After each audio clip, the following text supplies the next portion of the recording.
Top 5 tips para magustuhan ka ng crush mo.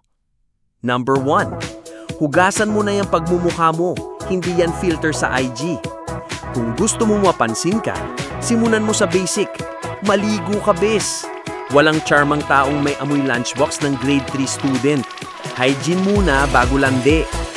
Number 2. Hindi ka superhero. Tigilan mo ang pa-mysterious. Yung tipong lagi kang tahimik sa tabi, kala mo mysterious.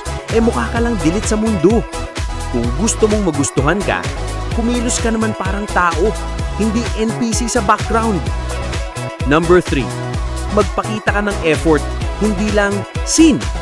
Kung gusto mo ng attention, huwag kang pa-hard to get kung wala ka naman talagang balak makipaglaro.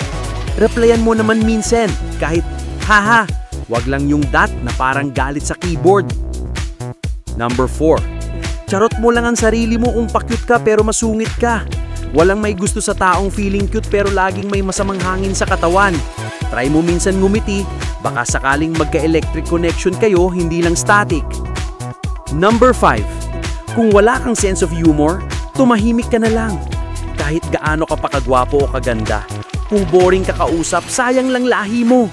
Matuto kang magpatawa, wag lang maging clown, unless gusto mong matawa sa habang nilalampasan ka. Bonus tip, tanggapin mo rin na minsan hindi ikaw ang type. At okay lang yun.